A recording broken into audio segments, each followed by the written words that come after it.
बिस्मिल्लाहिर्रहमानिर्रहीम। आज की हमारी पोइम है odd on a Grecian earn.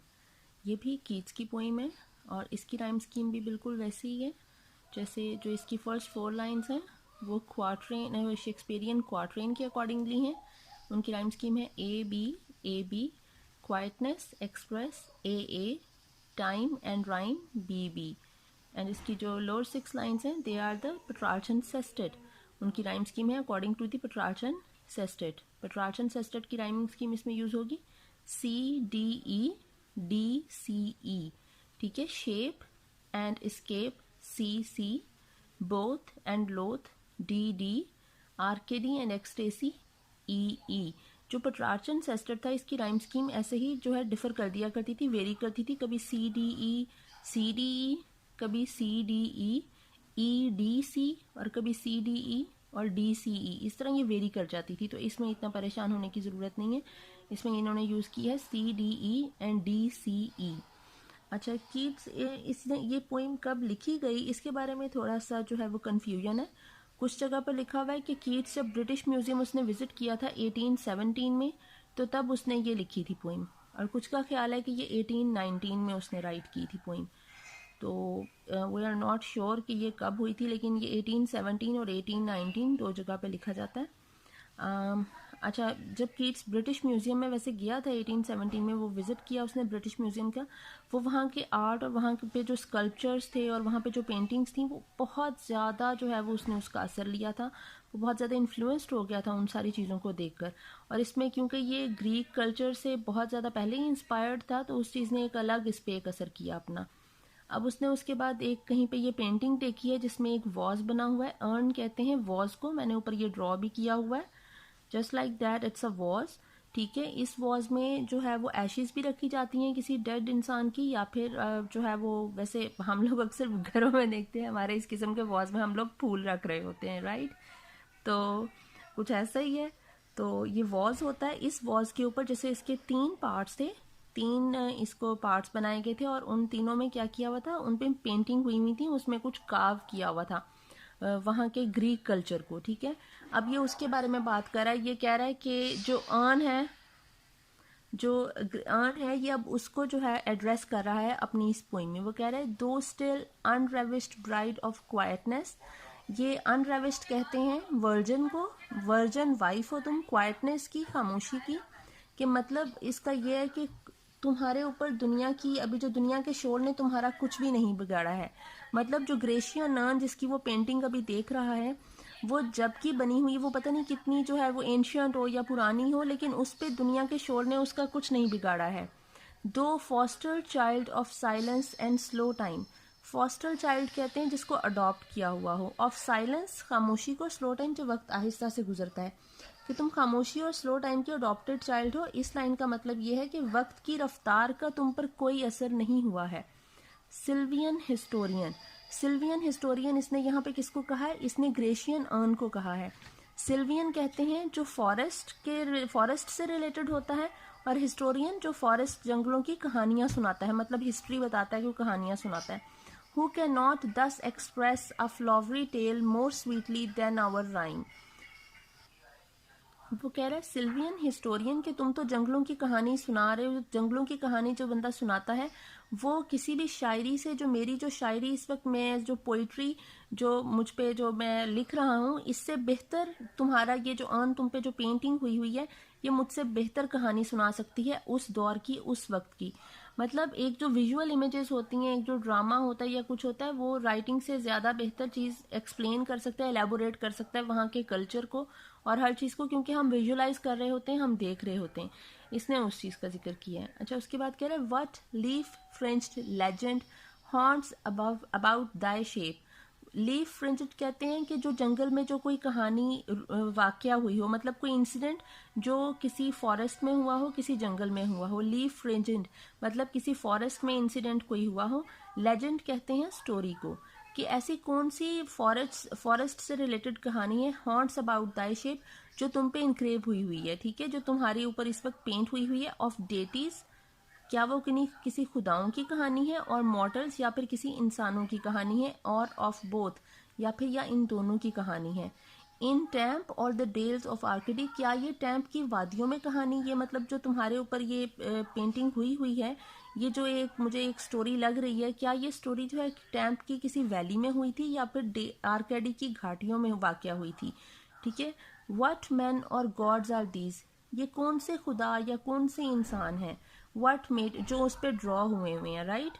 What maidens लोथ, मेडन्स लोथ ये जो शर्मीली लड़कियां, मतलब ये लड़कियां जो शर्माती हुई जा रही हैं, उसमें कोई लड़कियां बनी हुई होंगी जो शर्माती हुई जा रही होंगी, तो ये उनकी बात कर रहा है कि व्हाट मेडन्स लोथ, ये कौन सी लड़कियां हैं जो शर्मा रही हैं? व्हाट मैड परसूट, मतलब ये क्या पागलपन है? उन शर्माती हुई लड़कियों के पीछे कुछ लड़के उनको फॉलो कर रहे हैं। व्हाट स्ट्रगल टू इस्केप, और वो जो लड़कियां हैं वो उन लड़कों से बचने की कोशिश कर रही हैं, ठीक है, इस्केप कर रही हैं उनसे। व्हाट पाइप्स एंड टिम्बरल्स, ये जो उस जगह पे कोई जो लोग हैं वो कोई मतलब ड्रम बजा रहे हैं या फिर कोई बांसुरी फ्लूट्स वगैरह बजा रहे हैं, कि वो क्यों बजाए जा रहे हैं? व्हाट वाइल्ड एक्सटेसी, ये क्या पागलपन है जो इसमें दिखाया जा रहा है? एक जो फिजिकल लव के लिए आपकी जो एक दूसरे के लिए फिजिकल लस्ट है, जो उसके लिए जो एक वाइल्ड पैशन है, उसके पीछे क्या वजह है जो इस पूरी एक मंजर में नज़र आ रहा है? ये जो एक इमेज, अब वो एक इमेज की बात की है उसने भी यहाँ पे, कि इस इमेज में कुछ लड़कियां हैं जो शर्माती जा रही हैं, उनको लड़के फॉलो कर रहे हैं, कुछ लोग म्यूजिक बजा रहे हैं, कुछ आपस में जो है वो लस्ट वाला सीन दिखाया गया कि ये कोई खुदाओं की कहानी है या किन्हीं लोगों की कहानी है। और तुम पर अभी तक किसी भी चीज़ का कोई भी असर नहीं हुआ, ना टाइम का, ना अभी जो वक्त, ये जो वक्त गुजर गया है इतना ज़्यादा, ना किसी जनरेशन्स ने तुम्हारा कुछ बिगाड़ा, ना टाइम ने। अब इसमें वो बात कह रहा है सेकंड स्टैंजा में, heard melodies are sweet but those unheard are sweeter, मतलब जो म्यूज़िक और जो साज हम सुन सकते हैं वो अच्छा होता है, मीठा होता है, but those unheard are sweeter, लेकिन जिसके कान नहीं सुन सकते, मतलब जो एक चीज़ आपकी रूह में उतर रही होती है वो उस जो सुनी जा सकती है उस म्यूज़िक से भी ज़्यादा मीठी होती है और ज़्यादा मधुर होता है। Therefore, ये soft pipes play on not to the sensual ear, इसलिए ये जो सॉफ्ट पाइप्स, मतलब ये जो तुम्हारी इमेज, अब दूसरी वो जो इमेज की बात कर रहा है कि इस इमेज में जो बंदा एक फ्लूट बजा रहा है ना, ये फ्लूट जो वो बजा रहा है, इसका जो म्यूज़िक है ये कानों के लिए नहीं है, मतलब जो हम फिजिकली सुन सकते हैं ये उन कानों के लिए नहीं है, but more endeared pipe to the spirit ditties of no tone, बल्कि ये म्यूज़िक किन के लिए है? ये उनके लिए है जो आपकी रूह सुन सकती है, जो आपको इंटरनली आपको फील होता है, जो आपका हार्ट जो है वो फील कर सकता है और आपकी सोल फील कर सकती है, मतलब ये आपके कानों के लिए म्यूज़िक नहीं है। Fair youth beneath the trees thou can not leave thy song, fair youth वो किसी लड़के का जिक्र कर रहा है जो उस इमेज में बना हुआ है, कि वो लड़का जो है वो फ्लूट बजा रहा है, बीनीथ द ट्रीज दरख्त के नीचे बैठा हुआ बजा रहा है, दो can not leave thy song, तुम ये जो अब म्यूज़िक बजा रहे हो, जो साज बजा रहे हो, तुम इस साज को रोक नहीं सकते। Nor even can those trees be bare, bare का मतलब होता है पत्ते झड़ जाना, ठीक है, और ना ही ये जो ट्रीज इस इमेज में बने हुए हैं, ना ही इन ट्रीज के पत्ते झड़ सकते हैं, इन पे कभी खजां आ सकती है। Bold lover never never canst thou kiss, कि वो बोल्ड लवर उसी लड़के की बात कर रहा है कि वो लड़का शायद उस लड़की को, किसी लड़की को अट्रैक्ट करने के लिए वो इस वक्त ये फ्लूट बजा रहा है उस दरख्त के नीचे बैठा, कि तुम जितनी मर्जी कोशिश कर लो तुम उस लड़की को किस भी नहीं कर सकते, वो जिसको जो है वो इम्प्रेस करने के लिए कर रहा है सारा कुछ। Though winning near the goal yet do not grieve, कि मतलब तुम अपने गोल के बिल्कुल करीब हो, कि तुम उस लड़की को इम्प्रेस कर चुके हो, कुछ इमेज में इस तरह का सीन होगा, येट डू नॉट, लेकिन तुम ऐसा क्योंकि कर नहीं सकते, येट डू नॉट ग्रीव, लेकिन तुम इस चीज़ का दुख ना करो, अफसोस ना करो। शी कैन नॉट फेड, क्योंकि वो यहाँ से कहीं नहीं जाएगी, वो कभी गुम नहीं होगी। दो ये THOUGH दो वाला है, अगरचे THOU वाला दो है तुम, दो हैज़ नॉट दाई ब्लिस, कि तुम जो कोशिश कर रहे हो तुम्हें वो मिलेगी नहीं, मतलब तुम्हें किस नहीं मिलेगी, तुम्हें अपनी जो एक फिजिकल डिज़ायर है तुम्हारी वो तो पूरी नहीं होगी।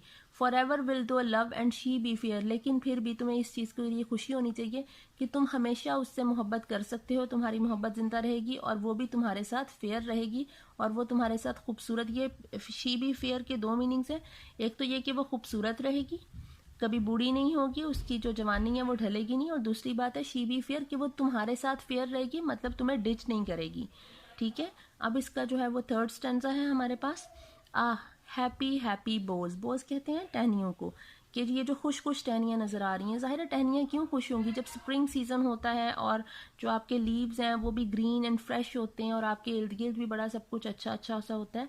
The happy happy boughs that can not shed your leaves, कि तुम टहनियाँ जो हैं वो उनको कह रहे हैं कि तुम्हारी खुशी इसलिए है क्योंकि तुम्हारे पत्ते कभी शेड नहीं होंगे, झड़ेंगे नहीं। Nor ever bid the spring adieu कहते हैं अल्लाह हाफिज कहने को, क्योंकि तुम पे कभी भी स्प्रिंग जो है वो तुम्हें अल्लाह हाफिज नहीं कहेगा, बहार अल्लाह हाफिज तुम्हें बहार गुड बाय कभी भी नहीं कहेगी। एंड हैप्पी मेलोडिस्ट, और ये जो मेलोडिस्ट जो साज बजा रहा है वो लड़का वो भी बहुत ज़्यादा खुश है। अनवेरिड, वो हमेशा जो फ्रेश रहेगा। अनवेरिड, वो कभी वो थकेगा नहीं कि वो साज बजा रहा है। अनवेरिड कभी नहीं थकेगा। For ever piping songs for ever new, हमेशा गाने बजाते रहने के बावजूद भी, कि मतलब ये इमेज तो कभी ख़त्म नहीं होगी। वो जो फ्लूट उसके मुंह में डाला हुआ है वो कभी भी वहाँ से जाएगा नहीं, तो उसका मतलब है वो हमेशा से गाने बजाता रहा है और वो हमेशा गाने बजाता रहेगा, लेकिन वो फिर भी थकेगा नहीं। More happy love, more happy happy love, वो कह रहा है कि ये कितनी खुशी की बात है कि जो हमारी मोहब्बतें हैं वो हमेशा जो है वो तरोताज़ा रहेंगी और हमारी खुशियाँ जो हैं वो हमेशा ताज़ा दम रहेंगी। For ever warm and still to be enjoyed, और ये जो ये जो इस कहानी में जो मोहब्बत नज़र आ रही है और जो सारा कुछ है ये हमेशा इसमें ऐसे ही गर्म जोशी रहेगी और ये एक दूसरे की कंपनी को ऐसे ही इंजॉय करते रहेंगे। For ever painting and for ever young, painting कहते हैं जब सांस चढ़ जाता है, थक जाते हैं। अब इसमें कि वो लड़के जो है वो लड़कियों के पीछे भाग रहे हैं और वो जितनी कोशिश उनको मनाने के लिए कर रहे हैं, ऑल दैट, तो it includes all that. For ever painting and for ever young, कि वो उनके लिए उनकी ये जो कोशिशें हैं लड़कियों को लुभाने की और उनका जो आपस में प्यार मोहब्बत है, उन सारों के बावजूद वो बेशक ये कोशिश करते रहेंगे, जारी रखेंगे, लेकिन फिर भी वो हमेशा यंग रहेंगे। इस सारी एफर्ट के बावजूद वो कभी बूढ़े नहीं होंगे। ऑल ब्रीदिंग ह्यूमन पैशंस फार अबव, कि जो क्योंकि इनसे जो ह्यूमन पैशंस है, मतलब जो कोई सौरो है या कोई और चीज़ है, वो सारा कुछ जो है वो इनसे हमेशा दूर रहेगा। जो भी इंसानी जज्बात होते हैं, ह्यूमन पैशंस होते हैं जो दुख देते हैं, वो इस सब से दूर रहेंगे। कौन? ये जो इमेज बनी हुई है इस अर्न पे, ये दूर रहेगी। That leaves a heart high sorrowful and cloyed, जो एक दिल को क्या करते, वो ह्यूमन पैशन, मतलब हम किसी से मोहब्बत करते हैं और हमें जो है वो उसके ना या हाँ का डर होता है, या फिर वन साइडेड लव होता है, या फिर दूसरी जो वॉर का सारा चल रहा था, क्योंकि ये रोमांटिक है तो इसमें वॉर का, फ्रेंच रेवोल्यूशन का, लेबर मूवमेंट का काफ़ी ज़्यादा जो है वो असर था उस दौरान की पोइट्स पे। तो ये वो सारा कुछ कह रहा है कि वो सारे ह्यूमन पैशंस एक दूसरे के लिए जो है वो आपकी जेलसी होती है या एनवी होती है। आप जितना भी मतलब कोई किसी से सुपीरियर है, कोई इन्फीरियर है, तो ये जो आपकी प्रायोरिटीज़ होती हैं उसकी बेसिस पे जो ह्यूमन पैशंस जिस भी किस्म के होंगे, मतलब कुछ भी हो सकते हैं, वो ह्यूमन पैशंस क्या होते हैं, वो आपके दिल को दुख देते हैं। And Claude a burning forehead, वो मतलब हाई सोरोफुल एंड क्लॉयड, वो आपके दिल को बहुत ज़्यादा दुख देते हैं। ठीक है, वो ये कहानी उन सब से बहुत दूर है, ये अर्न उन सब से बहुत दूर है। A burning forehead and a parching tongue, अब वो अपनी बात कर रहा है यहाँ पे, वो अपनी बात कर गया है। बर्निंग फोरहेड मतलब उसका माथा जो है वो बहुत ज़्यादा जो है वो जल रहा है, गर्म हो रहा है। एंड पार्चिंग टंग, और उसकी जो ज़ुबान है वो बहुत ज़्यादा ड्राई हो रही है। कीट्स अब बहुत ज़्यादा अफसुर्दा हो गया और वो इसीलिए इस चीज़ का कर रहा है क्योंकि उसको अपनी लाइफ याद आ गई है। कीट्स किससे प्यार करता था? वो फैनी ब्राउन से बहुत ज़्यादा मोहब्बत करता था, लेकिन कीट्स की फैमिली में ट्यूबरकुलोसिस जो है वो रहा है, और कीट्स को खुद भी आइडिया हो गया था जब इसके भाई की डेथ हुई है 1818 में, तो कीट्स को आइडिया हो गया था कि ये भी ट्यूबरकुलोसिस से मर जाएगा। तो इसको अपनी लाइफ के बारे में बहुत ज़्यादा डाउट था कि मैं कभी भी मेरी जो है वो डेथ हो सकती है। इस वजह से वो कह रहा है कि ये लोग खुश हैं क्योंकि इन पे कभी किसी चीज़ का असर नहीं पड़ रहा, लेकिन जो ह्यूमन पैशंस हैं इनसे ये लोग बहुत दूर हैं। वो ह्यूमन पैशंस जो इंसान को दुख देते हैं, और क्या है उससे, ये मेरा जो माथा, वो अपनी फीलिंग ज़ाहिर कर रहा है कि जो माथा मेरा जल रहा है और मेरी ज़ुबान खुश्क हो रही है, कि मैं इन चीज़ों को देखकर मुझे अपनी जो एक हेल्पलेसनेस है वो फील कर रहा है वो। ठीक है, अब किड्स इसमें जो है वो एक और तस्वीर की बात कर रहा है। वो कह रहा है who are these coming to the sacrifice, ये वो कौन से लोग हैं जो कुर्बानी की देखने के लिए या कुर्बान गाह की तरफ आ रहे हैं। To what green altar, green altar जो ग्रीन ऐसी कुर्बान गाह, जैसे वो ऐसा वो स्टेज टाइप से बनाया हुआ होता है जिसके ऊपर सब्ज पत्तों से उसे ढका गया है। वर्ड ग्रीन आल्टर, उसे सब्ज पत्तों से कवर कर दिया गया है। वो मिस्टीरियस प्रीस्ट, जिसमें एक जो पादरी है वो किसको लेकर, कोई पादरी जो है वो उसकी तरफ आ रहा है। पादरी किसको लेकर आ रहा है? Lead thou that heifer lowing at the skies, heifer कहते हैं रैम को, किसी गाय को। लोइंग रोना एट द स्काइज, जो कि बादलों की या आसमान की तरफ देख के रो रही है। अब वो इस तस्वीर में कह रहा है ये कौन लोग हैं जो कुर्बानी के लिए आ रहे हैं, ये कुर्बानी देखने के लिए आ रहे हैं। इस ग्रीन कलर की जो कुर्बान गाह है ऑल्टर पर, जो एक पुरस्कार पुजारी अपनी गाय को इस कुर्बान गाह की तरफ ला रहा है और वो गाय आसमान की तरफ देखकर रो रही है। And all her silken flanks with garland rest, और उसकी जो वो गाय की जो दुम होती है और गाय की जो ऊपर वो गर्दन वगैरह में उन्होंने फूलों के हार डाले हुए हैं, उसे सजाया हुआ है। What little town by river और सी शोर, ये कहाँ की तस्वीर है, ये मतलब कौन से, ये शहर जो दिखाया गया है ये कहाँ पे है, किस दरिया के किनारे पे है या किसी समंदर के साहिल पे है। और mountain built with peaceful citadel, या फिर किसी पहाड़ों के दरमियान ये कोई वादी है। सिटाडल कहते हैं किला वगैरह को, या फिर ये कोई पहाड़ों के मतलब पहाड़ इर्द गिर्द होंगे और पहाड़ों के अंदर वो कोई वादी होगी। इज एम्प्टीड ऑफ इट्स फोक, और ये जगह जो है वो उस लोगों से खाली हो गई है, इस वक्त यहाँ पर कोई भी नहीं है। दिस पायस मॉर्निंग, इस जो हॉली सुबह है, ये जो इस आज की सुबह में, क्योंकि ये कुर्बानी के लिए जा रहे हैं तो उनका कोई हॉलीडे हो सकता है उस दिन, कि कोई जो है वो हॉली मॉर्निंग या पायस मॉर्निंग है उनकी, और उसमें लोग सब कुर्बानगाह की तरफ चले गए हैं, इसलिए वो जगह जो है वो अभी बिल्कुल खाली है। एंड लिटिल टाउन, और ये जो छोटा सा शहर है, thy streets for ever more will silent be, तुम्हारी गलियां अब हमेशा ऐसे ही खामोश रहेंगी। And not a soul to tell why thou are desolate, और कोई भी रूह जो है वो नहीं आएगी यहाँ पे ये बताने के लिए कि can ever return, can never return, मतलब कोई भी रूह ये बताने के लिए कभी वापस नहीं लौटेगी कि तुम इतने अकेले क्यों हो, या फिर मतलब तुम्हारी गलियां खाली क्यों हैं, ये शहर खाली क्यों हो गया था, कि सब लोग कुर्बानगाह की तरफ चले गए। जाहिर है ये इमेज जो बनाएगी वो इस अकॉर्डिंगली बनाएगी कि लोग जा चुके हैं कुर्बानगाह की तरफ। एक तरफ कुर्बानगाह बना दी गई है जिसपे लोग जो हैं वो ग्रीन आल्टर के इर्द गिर्द खड़े हैं, कुर्बानी देख रहे हैं। एक प्रीस्ट एक गाय को लेकर जा रहा है, और दूसरी तरफ एक छोटे से शहर की तस्वीर है। उस शहर को खाली बताया गया कि उसमें कोई भी नहीं है अभी, क्योंकि सब लोग जा चुके हैं। और अब क्योंकि ये तस्वीर ऐसे बनी है तो ये अब कभी भी यहाँ पे लोग नहीं आएंगे, ये हमेशा ऐसे ही शहर खाली रहेगा। ओ एटिक शेप, एटिक कहते हैं ग्रीक आर्ट को, ठीक है। ओ एटिक शेप, ये जो तुम पे ग्रीक आर्ट किया गया वो Greek shape. Fair attitude with brede of marble men and maidens overwrought, brede कहते हैं वैसे ब्रेड को, कि जिस तरह चुटिया की जाती है या कढ़ाई करने को, कि तुम पर जो मतलब वो मार्बल का अर्न है ना, तो उस तुम्हारे ऊपर ये जो मार्बल के आदमी और औरतें जो हैं ओवर रॉट तुम पर काढ़ी गई हैं, या तुम पर जो नकाशी की गई है। With forest branches and the trodden weed, क्या है उसमें जंगल की और दरख्तों की टहनियां हैं, और तुम पे मतलब ये जो टहनियां और ट्रोडन वीड वो रास्ते, जिस तरह घास के रास्ते बनाए हुए, ट्रोडन वीट के जो रास्ते उस तस्वीर में ऐसे रास्ते भी बनाए गए हैं कि उनको देखकर लग रहा है कि यहाँ से लोग गुजरे होंगे। मतलब इतनी खूबसूरत नक्काशी की गई है, इतनी सफाई से की गई है कि वो रास्ता तक बनाया गया है कि जिसपे लोग गुजरे होंगे तो वो किस तरह का हो जाता है कि अगर घास पे चला जाता है। दरख्त बनाए गए हैं, फूल बनाए गए हैं, पौधे बनाए गए हैं, एक टाउन बनाया गया है, एक आल्टर बनाई गई है, कोई म्यूजिक बजा रहा है, कोई जो है वो लड़के और लड़कियां एक दूसरे के पीछे भाग रहे हैं। मतलब ये सारा कुछ उसने दिखा दिया कि एक तस्वीर में कुछ लड़के कुछ लड़कियों के पीछे भाग रहे हैं और कुछ म्यूजिक बजाया जा रहा है। एक तस्वीर है उसमें एक लड़का जो है वो लड़की को इम्प्रेस करने की कोशिश कर रहा है और वो एक दरख्त के नीचे बैठा फ्लूट बजा रहा है, ठीक है।